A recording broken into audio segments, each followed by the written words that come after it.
Mere days after his 32nd birthday, on Saturday, October 7th, Hayim Katsman was killed by terrorists from Gaza in his neighbor's home in Kibbutz Holit while shielding her with his body. He was identified and the family was notified the next day. He was buried on Thursday of that week. Born to American immigrant parents and one of 6 children, Hayim was a scholar of philosophy and earned a PhD in political science. He was active in several local peace organizations, and he was also a musician, mechanic, and a gardener. Hayim's mother, Hannah Wacholder Katsman, a writer and women's rights activist, joined me, Amanda Borschel-Dan, this week in the Times of Israel's Jerusalem office for this week's What Matters Now. As Hannah wrote in an essay for the Times of Israel, I realized early on that because Hayim's death was part of our national story, the mourning would be public. So we talk about her way of openly mourning and how it has helped others with their national grief, and of the continuing ripple effect of Hayim's murder on her life. As the world increasingly forgets what spawned the ongoing war in Gaza, we focus on one son and ask his mother what matters now.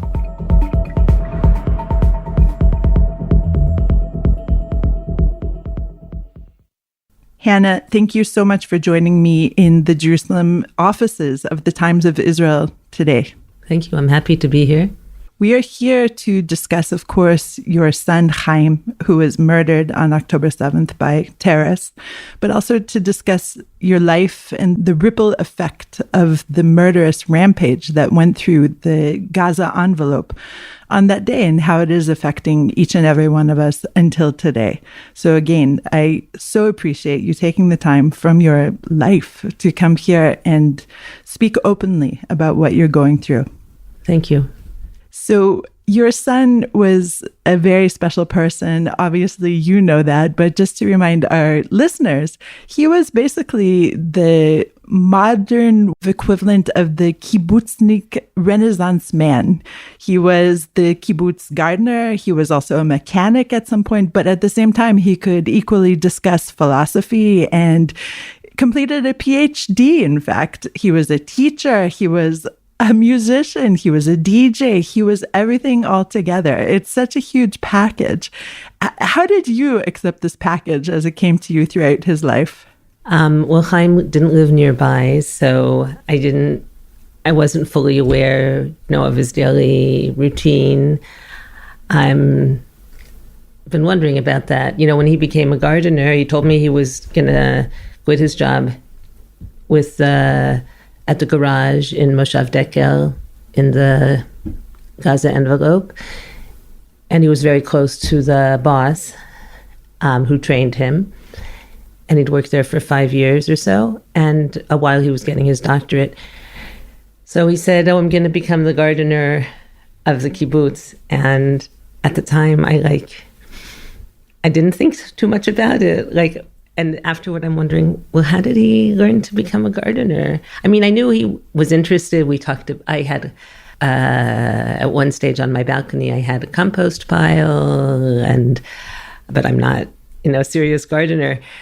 And so we had talked about it. I knew he was interested, but I think he just learned on his own. And he attended a workshop in Italy. And he also helped established 2 community gardens in the Bedouin city of Rahat, and I'm in touch with the people he worked with there. Another thing about Hayim that comes to mind is that the people in Rahat didn't know anything about him. They didn't know that he had a PhD. They didn't know that he was a musician. When he was there, he was focused on what he was doing for them. And he gave them a lot of advice outside of to help them work better, to develop a schedule, and get more people interested. So I think that's one of his qualities that I'm realizing now as we're talking, that he was able to focus on what he was doing at the time and give it his full attention. Right. He had so many disparate spheres, but it appears as the honest bystander that he gave each of these spheres everything. When you look him up online, of course, you see his academic work, and then you can see his writing for Haaretz, which can talk more about his activism, which actually borders along with his academic work. Very interesting confluence, shall we say. But at the same time, you see people talking about him at parties as a DJ and as bringing so much joy to different people. We should remind our listeners that he was 32. He was actually born on my birthday, October 3rd. And so he had just celebrated his 32nd birthday at the time of his death. So young, had packed so much into life. And let's turn to the day of his death. And he was a hero as well. And does that make his sacrifice easier for you, knowing that he saved a life? Not particularly. To me, it's not. I'm very, very happy that she was saved. If it had been the other way around, I doubt Hayim would have survived. I don't focus on the death. I try to remember his life, and I haven't been down to Holit. I'm actually planning to go next week. I haven't been down there. I haven't there was a TV show about all of the events in Holit. I didn't watch it. No, I really am in touch with a lot of the people from Holit, but at some point I'll be ready to, but I so identify with you in a very apples and oranges kind of way. My brother died when I was 20. He was 22. And he died actually in my bedroom because it was on the ground floor, and he was dying very quickly from melanoma. He was diagnosed and died within a month. I'm so sorry. No. Everyone experiences loss. But I couldn't go back into my bedroom for a long time. I couldn't sleep there for years. So you have to go when you're ready. There's no pace, I think. And I think that's maybe what I'd like to hear from you. There's no rule, right? There's, of course, the Jewish law. There's the funeral, the Shiva, the Shloshim, the month after, and then the year. But that's all artificial. When my mother died, I remember that those stages felt relevant to me. In other words, I felt, a change in how I was processing it at a week, at a month, at a year. This time, not so much. I think that I'm focusing on the memorial for Hayim, and I've spoken a lot about him in different venues. I've been focusing on my own issues. So I'm focusing on my other work. It's certainly better for me. I was at a retreat in Cyprus, sponsored by Yad L'Banim and the One Family Fund, for families of fallen soldiers. Hayim was designated a fallen soldier because he was in the advanced guard, the Kitat Konanut. He was, and there were 3 families of sons who were older, like Hayim, and the rest of the families were the parents of young active soldiers, and mostly of the observation officers. And me and the other parents of the older sons we felt we were in a different place than they were. They were processing it. They had a much harder time processing it. Also, our children weren't living at home anymore, so we didn't feel it, in the day-to-day, like you mentioned, going into their room and all that. We didn't have to deal with that. So I know that I'm, moving forward, and I'm, able to enjoy things, and of course the grief hits you, at unexpected times.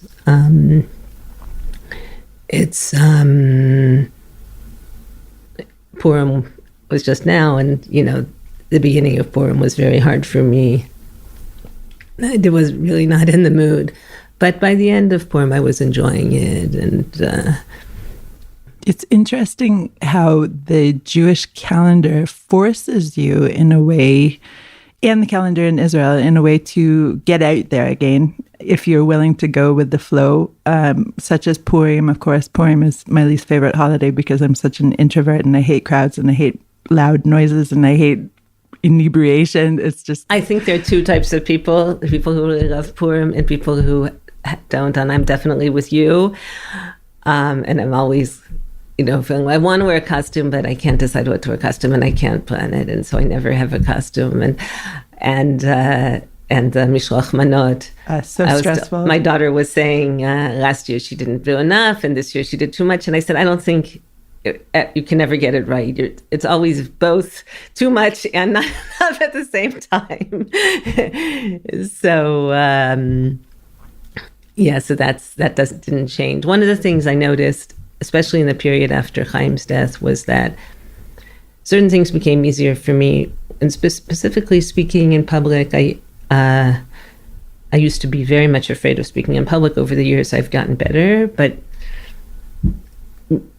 speaking spontaneously is a lot easier for me than it was before.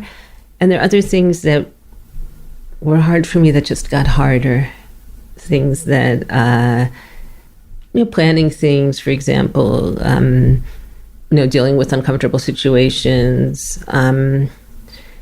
Just you kind of move very slowly, going back to work. It felt like you're in molasses, just like getting your head together to do the work you did before. Yeah, I fully identify as well with that molasses feeling. And I wonder, my mother died 10 years ago as well. And in every loss, you intellectualize it, you understand it on an intellectual level, but sometimes it takes a while to understand it in an emotional or with every cell in your being level. And I wonder when that happened for you with Chaim. I don't know. I don't even feel I fully processed my mother's death over 30 years ago. I don't know that I'll be able to process it. What I know here that my grief is shared. In other words, the kind of things I'm experiencing, a lot of people are telling me they're having it also, even though they didn't lose a close relative. Because it's such a national mourning, really, until today, especially at the beginning. And of course, the funeral for Chaim was on Thursday of the same week, which was one of the rather earlier funerals. And I would imagine that the Shiva, for many people, became this receptacle of grief in a way, in a place where it is okay to be outwardly sad and mourning, because all of us were having that molasses feeling at the very beginning of the war, for sure, and not quite understanding where do we go from here.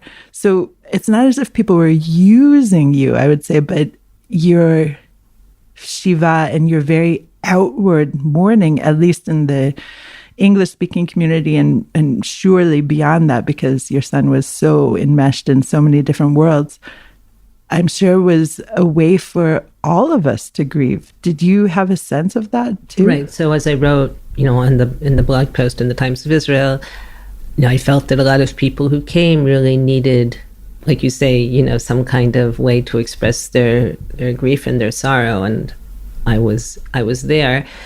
After that blog post, I got a number of emails, all from people who had lost children. And about 4 or 5 people, one of them was a fallen soldier, but the others had died from other circumstances. And one of them said that at the Shiva for, I think it was a 19-year-old who'd been killed in a car accident, that they didn't know what to say. And of course, that's a very common thing. I don't know what to say. Now I'm getting messages. I just want you to know I'm thinking of you. And he said he felt he was comforting them, like he needed, and it's interesting. So I didn't pick up on that at the time, but I think he's right. I had the capacity to do that at that time, So so it was okay. When I was at the retreat, one of the other mothers said, they complained about the organizations that come. There are a lot of people, representatives from different organizations came to the different shivas with food, and they would sit and they would try to be helpful.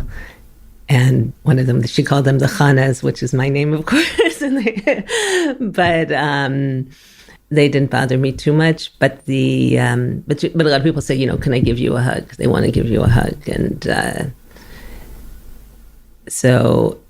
And did you want? I did, but I don't all the time anymore. Right.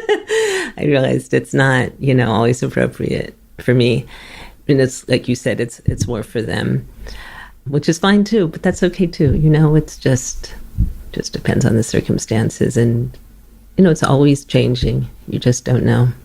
For sure. And I know my father and many bereaved fathers have said this, but he said to me even recently, it's just not the natural order to bury your own child. And that it's shattering. When my father, both my parents lived in the U.S. When they died, my father lived to an old age, but my sister called me to tell me that the doctor said that it was imminent. So I called my friend, and she said, there's a Chinese saying, grandfather dies, father dies, son dies. And that it's a blessing. It's that. It is a blessing, and not all of us are lucky enough to have that. I lost my parents. My brother died also about 8 years ago. He was 60, died of cancer. So, so that was also tragic in its own way. It was also Hayim was, people have talked about the resemblance, but he was also very motivated. He was a cancer researcher, actually, for the National Cancer Institute. It is always difficult when you see glimpses of a family member who has died in the living. And I definitely see that in my oldest son, that he looks so much like my brother. And at the same time, it's really amazing and wonderful to see these. It's chilling, amazing, and wonderful, all at the same time. And I imagine you're holding all the emotions all the time. And I know for me, even as I'm reading our obits, that we are those we have lost project, which is it's a beautiful project. It is, and I'm still crying every night that I'm reading these. I'm still crying because that's okay. It's okay to let out the emotions here and there, of course, in our tough macho country. And are you finding yourself more accepting of your own emotions? Yes, I was. I talked about spontaneous. I guess I became a celebrity because I signed up to go to an event. It was actually covered in the Times of Israel. My picture is there, but I wasn't mentioned. And so the publicist who planned the event saw my name on the list, and she called me and asked me if I would be willing to speak also. So I said okay, and I cried actually a couple times but it just doesn't, as I mentioned there. And then I worked as a lactation consultant for many years. I remember one time I got a phone call. I picked up the phone, and the mother just started crying, like just the fact of actually hearing the voice of someone who might help her. And I would often go to mothers' houses, and they would start to cry, and when they were telling me about their birth or their, experience, and I always felt that was good. That was a sign that they felt comfortable with me, and that they had emotions they needed to let out. So that's how I feel about the crying. I just totally accept it whenever, wherever it comes. And I try, I'm writing for my final project for my MA in Ben Gurion in Hebrew literature. I wrote in the creative writing track. I wrote a series of essays, and they're a memoir about my childhood, about different periods of time. And one of the themes is shame, and just I write how I grew up feeling shame from a very young age. And I think a lot of women have that experience. I don't know where it stemmed from. But one of the things that I work on, is just not to feel shame for things that I don't need to feel shame about. I mean, I just remember when I was younger, I remember when I was in second grade, I got glasses. And there was one boy in the class that had glasses. And one day I left my glasses at home. And my mother brought them to me. And I was so embarrassed that somebody would see that I left my glasses at home. Like, just things that were so... and that boy even saw, and he really didn't care, believe it or not. He didn't make fun of me, or I don't know. And that's just an example of the type of thing that's so... that was like really a deep part of me. So being able to stand up and cry and not feel, embarrassed is it's how I try to live.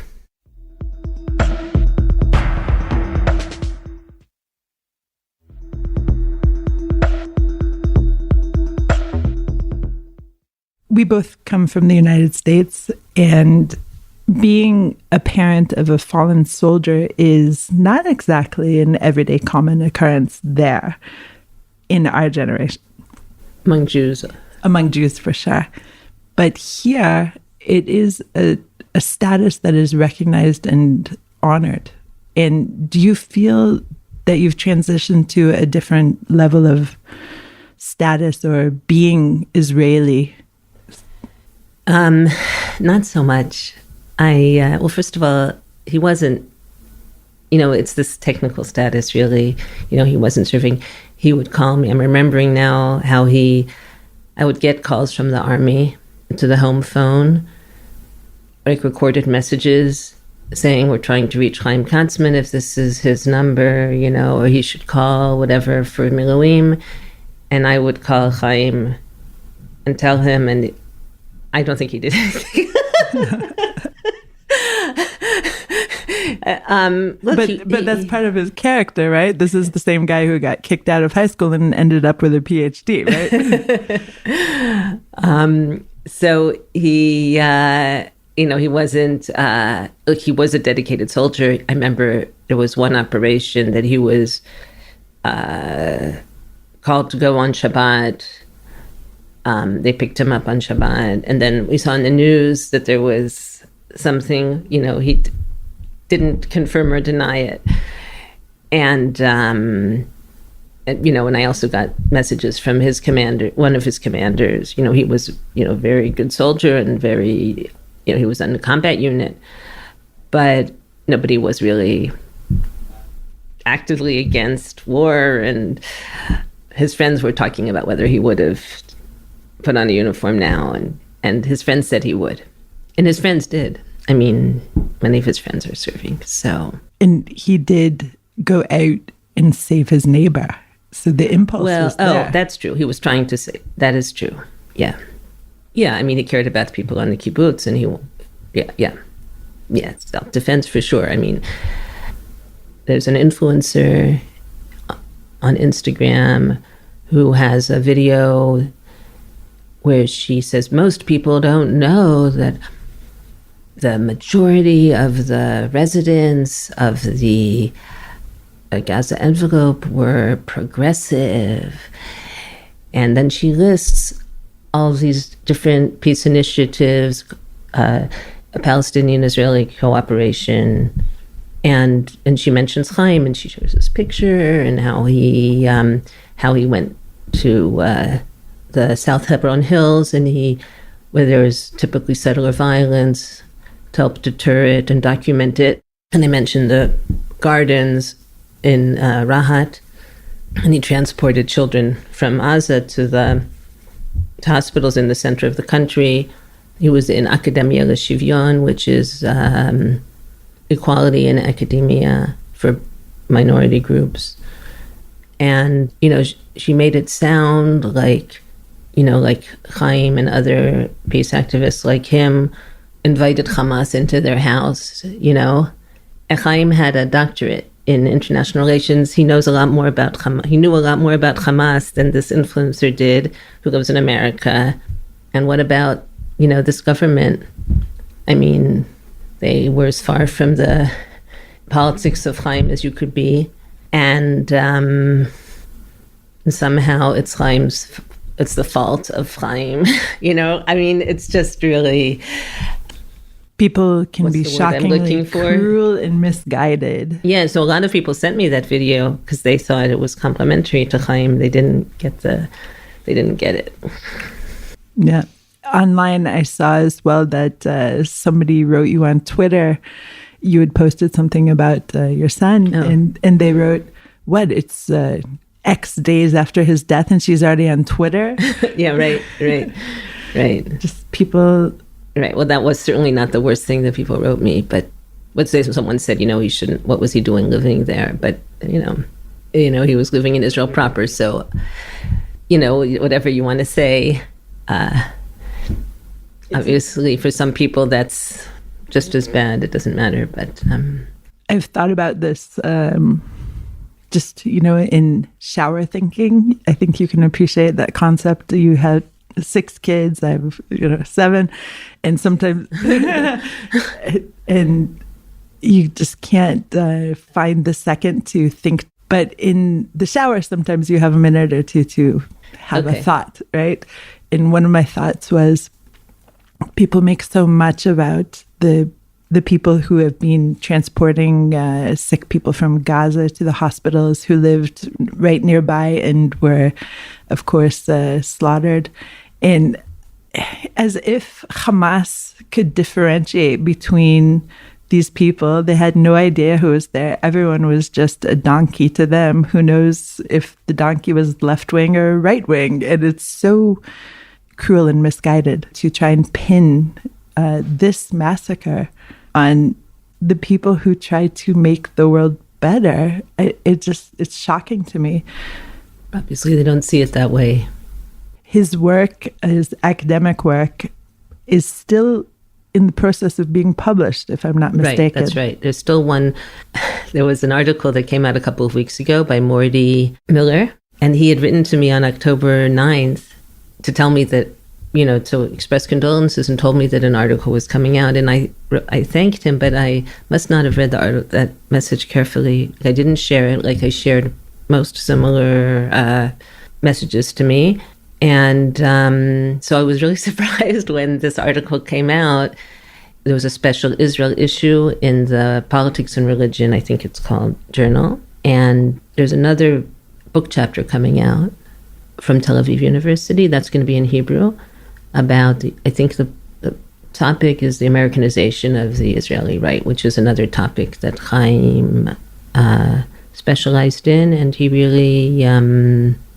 So he really had a deep understanding of current politics, and his doctorate was in international relations, so, to say that he didn't know about Hamas or that he thought Hamas were good guys is just... cruel and misguided. Yeah. You, like me, you're an immigrant, and I wonder if you feel as though you had this support network that you needed to deal with this loss. Well, I had a wonderful support network. I'm incredibly fortunate. I moved to Jerusalem a year ago by myself, and I already had friends here who were very, very supportive of me. And when Hayim was killed, I felt it was an intensification of that. It was just more of the same because, I'm used to hosting and cooking, doing all the cooking, and for all those months before, after I moved here, I was invited, and I said to someone at the time, I feel like everything I did for people, every good thing I've done, came back to me, and I still feel now, especially after now, I still feel like I'm still getting a lot from other people, much more than I'm giving, which isn't usually how things work with me, and I keep saying, it's okay, it's okay, it's time to volunteer again and to help other people. And I gave myself an exemption from military funerals and from many funerals. And, just now I've started to go again, but it's only been 6 months, not even. Right. Right. What brings you out of the pit when you're starting to fall into sadness? Well, I just accept it. I just accept it and say that's okay. I know, get better. I'm basically okay. I know that I'm stable and I'm, and I have friends I can count on and my children. So, and I know I have the support and even without this, sometimes you're lonely. Everyone has times when they're lonely and they're down and they feel bad. So Hayim had a car, 1999 Toyota Corolla. 1999. 1999. Wow. And, as I said, Hayim left home, after he finished the army. And we always had a relationship, but it wasn't always close. In recent years, we became, Hayim really made an effort. And when I moved to Jerusalem without a car, and I asked him if he could lend me his car when he went to India. He went to India for 3 months. He held concerts there all over India. My daughter met someone on the beach, an Indian, who had met him. Crazy. And so he lent me his car for 3 months. He came back right before Yom Kippur. And he met me in Jerusalem. I gave him back the car, and that was the last time I saw him. And he... So we didn't know what happened to the car afterward. We thought, but it might have been destroyed, but it was fine. So his boss that I mentioned before towed the car. He couldn't find the keys, and I said maybe Hayim hid them from the terrorists, and that turned out to be correct. When his friends went to the apartment to collect his personal things, they found them in a hole somewhere. And anyway, he serviced the car and brought it to me, and I had it. It's very old. When I went into someone else's car recently, I felt like I was going into a 5-star hotel. And they need to clean it out and whatever, but it broke down. The gear died. So I had to deal with that. And, and sometimes it's hard to do these things. But again, I just tell myself, it's only a thing. And of course it puts things, Hayim's death puts things in perspective, and I've been able to carry that forward when minor things happen. After my brother died, he was a soldier actually in the U.S. Army, and after he died, we divided up his possessions for use. And I just came across the Swiss Army knife that he had as a soldier, and now my twins are going into the army, one on April 1st and one on April 18th. Oh. And so I hope that they'll carry it forward. And I wonder if you mentioned the car, but is there anything else that you hope to carry forward from Hayim? Well, I think his quality of listening to people and of, being with them, this focus that he had, I hope that I can adopt that. He had very few possessions, actually. He was minimalist, very much so, like many people in Holit. And, the car was an example of that. They would just find old parts and, use them. And they gave me his personal things. It was like a backpack. There's a diary which is illegible. It's very hard to read his handwriting. Someone, I think Hayim's father said, "Well, do you want to read it?" And maybe I don't. I don't know. But I haven't had the focus to do it. He had some things people gave him, his students. One of his students said, "I hope you get an appointment as a professor," who really wanted an academic job, but only in Israel. He got a job offer for 3 years in Athens, Georgia, which he decided not to do. Yeah, so I just hope that his academic work will be read. And, I said at the unveiling a few weeks ago that we should expect our memories of him to become less intense. That's just how it works. And his academic work will be relevant, but not but there will be new academic work, and he won't be able to relate to the war and to the after effects. And that's something that we just need to prepare for. I think what sparked it was somebody was talking about their mother, somebody who had the picture of the dead son, for 30 years. And the son stays young and we get old. Yes. And, and I can already feel it. But that's life, and that also hopefully makes it easier. Also, as other things replace the grief and the new memories, positive ones, hopefully. Amen. Hannah, thank you so much for taking the time with me. You're welcome. Thank you for having me. Thanks for listening to What Matters Now. This episode was produced by The Podwaves. If you have any questions or comments on this or any other episode, please drop us an email to podcast@timesofisrael.com. I'm Amanda Borschel-Dan. Until next week, Shalom.